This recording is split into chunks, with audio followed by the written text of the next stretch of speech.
Hello all, and today I am reviewing the blobfish Unkar Plutt, as seen in The Force Awakens. And we'll just start off with the packaging and kick it right off. Here he is, the handsome man. Great work. Actually, I really like the artwork in this. It's like a realism, but it's not actually a picture of the character. I like when they do that. And then the other people in his wave was Finn in Stormtrooper gear, Captain Rex, and Unkar Plutt. And I've never found Finn, which is kind of annoying because I have Captain Rex too. He's just on card. But maybe one day. Anyways, I did find this guy. He was on clearance at Walmart because they're trying to get rid of their old figures. I only know that some Walmarts are like clearancing out their 3 3/4 inch and others are still full price. I don't know. It's weird. I don't know what their system is here. But he does come with this claw, which is kind of cool. It's the build-apart. But he can actually hold it, and I can see it being realistic because he collects junk, and this could be used.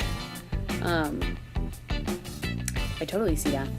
Anyways, moving on to the actual main attraction is the figure itself, and I think that his face sculpt is pretty good. You know, Hasbro is always good at nailing the aliens, but not quite the humans. There's always something a little off, and I think they did good with him. And this is a cool figure. This is one of those where they make him into figure form, and you can see a lot more detail than you saw in the movie because you know they were only in for a couple of scenes. So he does have this blaster. And I don't remember him having it in the movie. He might have, when he was like saying, "That's mine," when the Millennium Falcon drove off, he might have had that in his hand, but I honestly can't remember. I just knew that he was waving those little sausages in the air. But he does have this little silver gun with no detailing on it, no paint apps on it at all.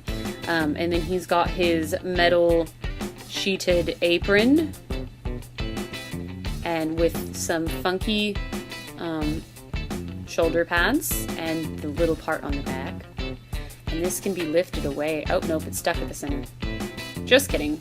But he does have these two, looks like ropes or belts to hold his fat in underneath. And then he's like wearing like a long john shirt. Does anybody else notice that it looks like a pajama shirt or something that you wear in the winter?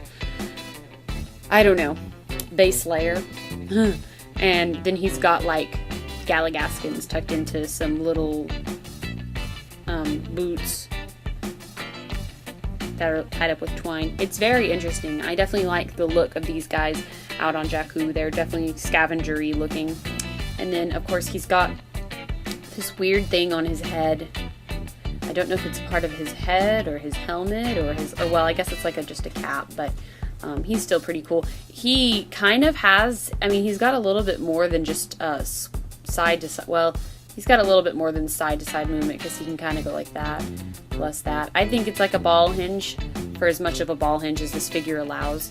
And then his little wrists swivel and his arms swivel. And so my idea with this is that Hasbro is continuously adding like little things, little extra articulation into the figure that I'm hoping they'll just give up and start doing normal articulation again. I don't know, a girl can dream. But it's only in this hand. Sorry, let me correct. The articulation is only here. It's stuck here. So that's weird. I guess so that you can, you know, turn the gun sideways. But anyways, this is a good figure. He doesn't do much but just stand there. So, you know, the poses that you can put him in are pretty applicable for how he was in the movie. I think it's pretty accurate. And he's an interesting figure. I definitely like some of the aliens in there, and Unkar Plutt is one of them. I'd like to see another one of his species, too. I think he's really interesting. Anyways, guys, stay tuned for more videos. And as always, thank you so much for watching.